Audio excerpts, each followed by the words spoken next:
به نام خدا امروز میخوام بهتون الگوی این لانگ زیبا رو آموزش بدم. بچه‌ها برای این لانگمون من از الگوی بدون پنس استفاده کردم. اگر الگوی بدون پنس ندارید میتونید از الگوی پنسدارتون قسمت پشتش استفاده کنید. فقط ما به الگوی پشت الگوی پنسدارمون نیاز داریم اگر الگوی بدون پنس ندارین. این الگومون رو برمی‌داریم. خب بچه ها میام از قسمت این الگومون رو ما باید گشادش کنیم چون لانگمون لانگ گشادیه.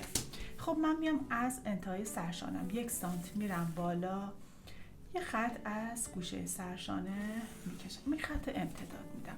بچه ها قد آستینمون دوست دارید تا روی آرنجتون باشه یا سرب باشه، پس من قد آستین هر چقدر که دوست داشتم اینجا میام علامت میزنم. این قسمتش رو به حالت گونیا یه خط میکشم. بچه ها به اندازه 15 سانت کافیه، بستگی به خودتون داره که چقدر دوست دارید این قسمت مچتون آزاد باشه. من پهلوهای کارم رو بچه ها به اندازه 3 تا 4 سانت گشاد میکنم. از انتهای حلق آستینم به اندازه 3 تا 4 سانت میام پایین. بچه این خط رو به این صورت به این قسمت وصلش میکنم. این خط رو من تا بالا امتدادش میدم، آستینم از اینجا برش میخوره، پس لانگ ما از این قسمت آستینش برش میخوره. من این الگو رو هم برای قسمت جلو میتونم استفاده کنم هم برای قسمت پشت. فرقش بر اینه که من قسمت جلو رو میام هلاله یقه رو یه بار دیگه اینجا طراحی میکنم، یقه رو بازش میکنم و هلال یقه جلو رو طراحی میکنم. یه بار برای جلو کپی میکنم، یه بار برای قسمت پشت و این قسمت رو من برش میزنم و این قسمت روی دولای بسته پارچه قرار میگیره. خب من قسمت جلو رو هم از قسمت پشت کپی کردم، اینم از آستین که این قسمت روی دولای بسته پارچه قرار میگیره. این قسمت که آستینه رو دولای بسته پارچه قرار میگیره و روش دوبار برش میکنم که برای قسمت سمت راست و چپ ازش استفاده میکنم. هم قسمت جلو رو دولای بسته میذارم هم قسمت پشت به این صورت. بعد از اینکه تیشرت هم من برش زدم، قسمت پشت و جلو رو از سرشانه به سرشانه به هم وصل میکنم.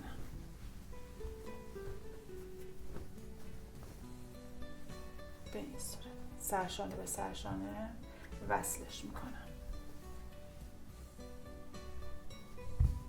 این قسمت رو دوختش میکنم. خب بعد از اینکه سرشانه به سرشانه وصل کردم، حالا بازش میکنم، آستینم رو وصلش میکنم. این قسمت تاج آستینم رو چرت زدم، اینو میذارم روی این تاج آستین و این قسمت رو دوخت میکنم تا پایین به این صورت. هر دو سمت آستین رو به این سمت این قسمت دوخت میکنم. بعد از اینکه آستینم من وصل کردم، قسمت تاجش رو وصل کردم، آستینم به این صورت تا میکنم، درز زیر بغلش رو دوخت میکنم تا پایین، درز پهلو تا درز پهلومون دوخت میکنم با آستین یک سره تا پایین هر دو طرفو. خب بعد از اینکه دور تا دور کارمو دوخت کردم، ببینید دوختش کردم، حالا برش میگردونم.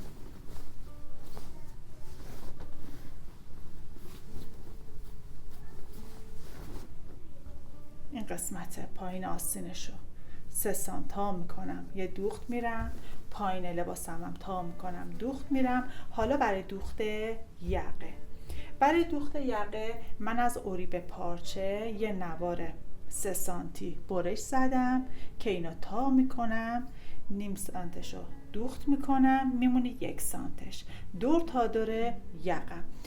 این نوار اندازه دور یقم اندازه 3 تا 4 سانت کمتره، بستگی به کش پارچه داره که کش پارچه‌تون چطور باشه. خب من 3 سانت از دور هلال یقم کمتره. این قسمت رو دوخت میکنم، بعد اینو تاش میکنم، دور تا دور هلال یقم دوختش میکنم. اولین قسمت نوار یقه رو دوخت میکنم.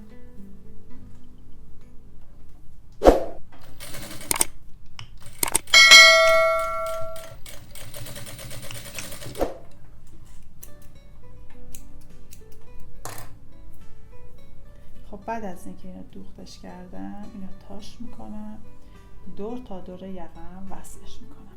خب اول وسطش رو به دست میارم،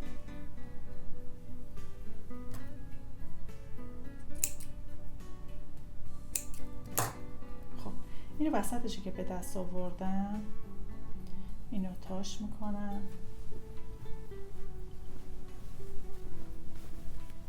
به هلال یقم میخوام وصلش کنم.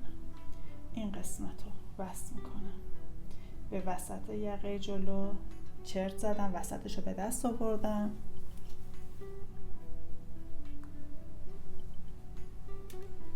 اینم وصلش میکنم قسمت وسط هلال پشت یقه.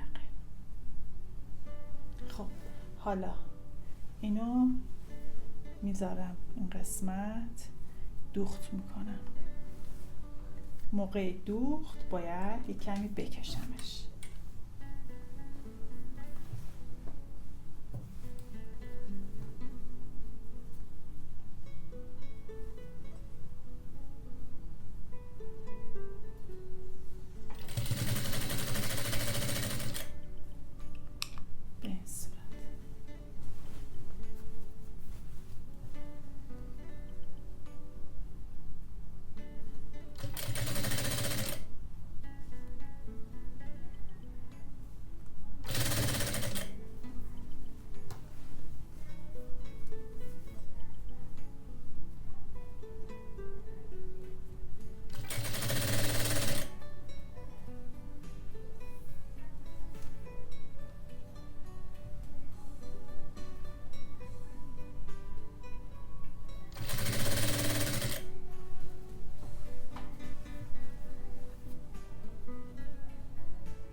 این نوار رو دور تا دور یقه وصلش میکنم.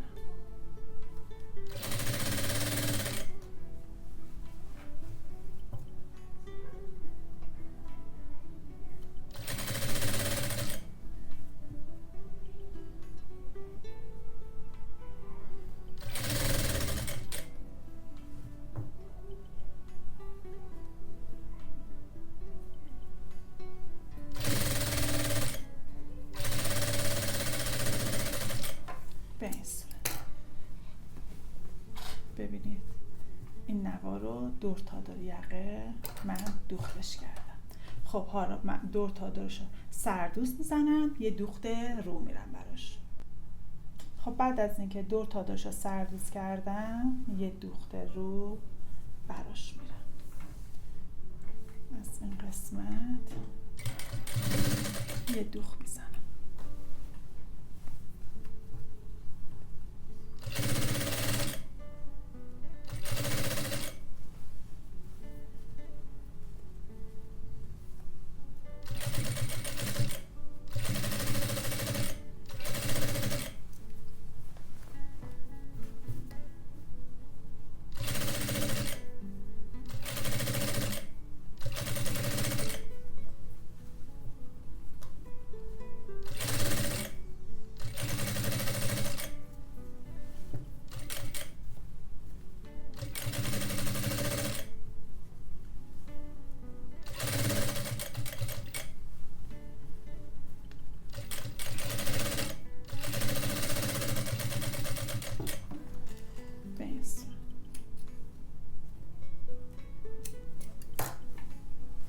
اینم از دوخت یقه.